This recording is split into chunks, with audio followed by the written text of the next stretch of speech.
Uma grande inundação se aproxima, uma onda devastadora. Em Apocalipse, capítulo 12, versículo 12, está escrito: Alegrem-se, ó céus, e vocês que nelas habitam, mas ai da terra e do mar, pois o diabo desceu até vocês, cheio de grande fúria, sabendo que lhe resta pouco tempo. O diabo tem consciência de que seus dias estão contados, sua hora está se esgotando, e por isso ele vem com uma raiva intensa. Ele está à caça dos crentes, buscando fazer com que retrocedam na fé. Seu alvo são aqueles que estão ardendo em fervor por Deus, tentando levar esses fiéis a um estado de mornidão. Ele está atrás das famílias e dos lares, com o único propósito de roubar, matar e destruir. Contudo, a Bíblia nos assegura que quando o inimigo invade como uma enchente, o Espírito do Senhor levantará um padrão contra ele.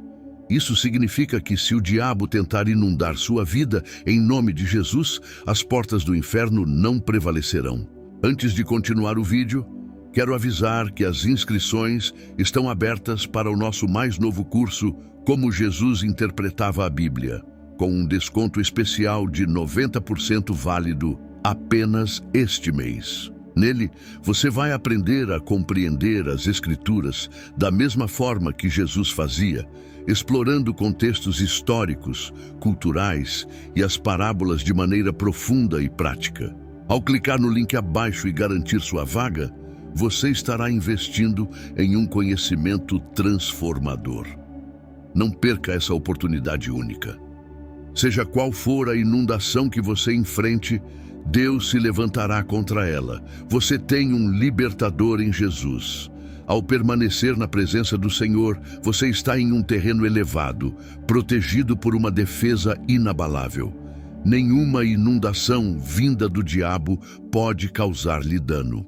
Em algum momento da vida, a maioria das pessoas já ouviu a expressão os bons e velhos tempos, que frequentemente se refere a períodos que as pessoas lembram com carinho. Nossos avós sempre acreditaram que os dias em que cresceram eram muito melhores do que os atuais. Da mesma forma, nossos pais costumam falar sobre como as coisas eram diferentes e melhores quando estavam crescendo, em comparação com o que existe hoje. Em Mateus 24, versículos 37 a 38, a Bíblia diz: Assim como foram os dias de Noé, também será a vinda do Filho do Homem. Pois assim como nos dias anteriores ao dilúvio, as pessoas estavam comendo e bebendo, casando-se e dando-se em casamento até o dia em que Noé entrou na arca.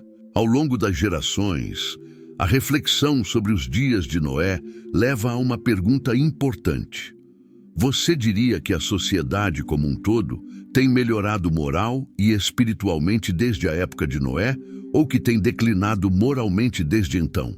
Durante os dias de Noé, a Bíblia nos diz em Gênesis 6, versículo 5: O Senhor viu que a maldade do homem tinha se multiplicado na terra. Este versículo nos faz refletir sobre o estado moral da humanidade e nos lembra que, assim como na época de Noé, precisamos estar alertas e vigilantes. O que podemos fazer para fortalecer nossa fé e proteger nossas famílias diante de uma onda de mal que se aproxima?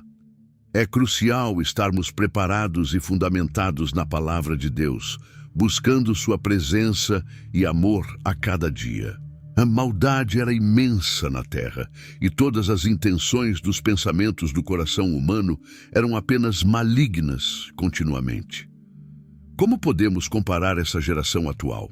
Se na época de Noé o pecado era predominante, que conclusão devemos tirar sobre os dias que vivemos hoje? Se o Senhor viu que a maldade do homem era grande naquela época, o que ele pensa sobre a nossa realidade contemporânea? Vivemos um período de grande avanço tecnológico, um tipo de tecnologia que facilita a prática do pecado de diversas maneiras. A sociedade tem glamourizado o pecado através de celebridades e entretenimento, levando a uma normalização de comportamentos que antigamente eram considerados inaceitáveis. Se os dias de Noé eram repletos de iniquidade, O que dizer da situação atual? Poderíamos afirmar que esta geração é a mais corrupta que a humanidade já conheceu, pelo menos desde o dilúvio. Jesus não se referiu aos dias de Noé como os bons e velhos tempos. Ao contrário, ele os apresentou como um exemplo a ser considerado para compreendermos sua segunda vinda. Para os cristãos, isso pode despertar a vontade de questionar como era realmente a geração que existia nos últimos dias antes do dilúvio. Ao falar sobre seu retorno, Jesus declarou em Mateus 24, 37 a 39. Assim como foram os dias de Noé, também será a vinda do Filho do Homem. Pois assim como nos dias anteriores ao dilúvio, as pessoas estavam comendo e bebendo, casando-se e dando-se em casamento, até o dia em que Noé entrou na arca. E não perceberam nada até que veio o dilúvio e levou todos. Com essas palavras, Jesus desejava que seus seguidores entendessem que, se conseguíssemos discernir e compreender os eventos que precederam o dilúvio, poderíamos também discernir e entender a época em que ele retornaria. Trata-se de estarmos cientes de que, quando começamos a observar esses sinais, quando as pessoas se tornam complacentes e começam a excluir Deus de suas vidas, e quando o pecado e a maldade se tornam a norma, é um alerta de que a vinda de Cristo está próxima. Então, como era a vida nos dias de Noé? O que acontecia antes da destruição da humanidade? O livro de Gênesis nos revela que o Senhor se arrependeu de ter criado o homem na terra e se entristeceu em seu coração. A Bíblia também nos ensina que toda a humanidade era corrupta e que a terra estava em um estado deplorável. Gênesis 6, 11 a 12 afirma: a terra estava corrompida diante de Deus e a terra estava cheia de violência. Deus olhou para a terra e viu que, de fato, ela estava corrompida, pois toda a carne havia corrompido seu caminho na terra. Assim, a violência e a corrupção prevaleciam. Entretanto, em meio a toda essa corrupção, Noé encontrou graça aos olhos de Deus. Ele foi descrito como um homem justo e íntegro em sua geração, sendo reconhecido como alguém que andava com Deus. A vida de Noé se torna um exemplo poderoso para nós hoje, nos lembrando da importância de manter uma relação íntima com o Senhor em tempos de crise moral e espiritual. A fé e a obediência de Noé em um mundo corrompido são um chamado para que nos mantenhamos firmes e vigilantes diante das tentações e da maldade que nos cercam. E por causa disso, Noé foi salvo. Neste tempo e nesta era, pergunte a si mesmo, como homem ou mulher de Deus: serei eu um Noé neste mundo repleto de pecados? Estou caminhando com Jesus? Estou praticando a justiça ou serei encontrado sentado à mesa com aqueles que pecam voluntariamente contra Deus? Embora a intenção de Deus fosse destruir a maldade que dominava os corações e as mentes de sua criação, ele não queria aniquilar sua obra-prima, que é a humanidade. Por isso, ele salvou Noé. O coração de Deus sempre buscou a reconciliação dos pecadores de volta a um estado de retidão. Ele anseia que passemos a eternidade ao seu lado. No entanto, muitas vezes estamos distraídos e não prestamos atenção à sua palavra, que nos orienta sobre como viver e o que devemos observar em tempos como os que vivemos. Nossa cultura atual se assemelha muito aos dias de Noé. Embora ninguém saiba exatamente quando Jesus retornará, nos é dito que poderemos reconhecer a temporada de sua vinda. Assim como nos dias antigos, as pessoas ao nosso redor têm se tornado corruptas e a violência dominou nossas ruas e comunidades. A sociedade parece valorizar muito mais os prazeres da vida do que a necessidade de Deus. Às vezes, é difícil distinguir entre o mundo em que vivemos e a chamada igreja em que adoramos. A cada dia, torna-se mais complicado saber em quem confiar ou a quem recorrer para obter as respostas certas.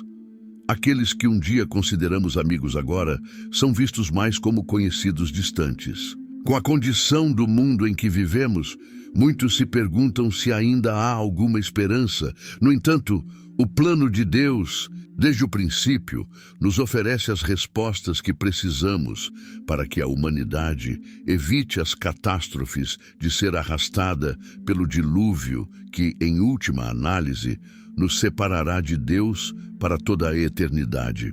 Deus amou sua criação de tal maneira que nos deu seu único Filho, como um sacrifício sem pecado, poderoso o suficiente para reconciliar um povo pecador de volta a um estado de retidão.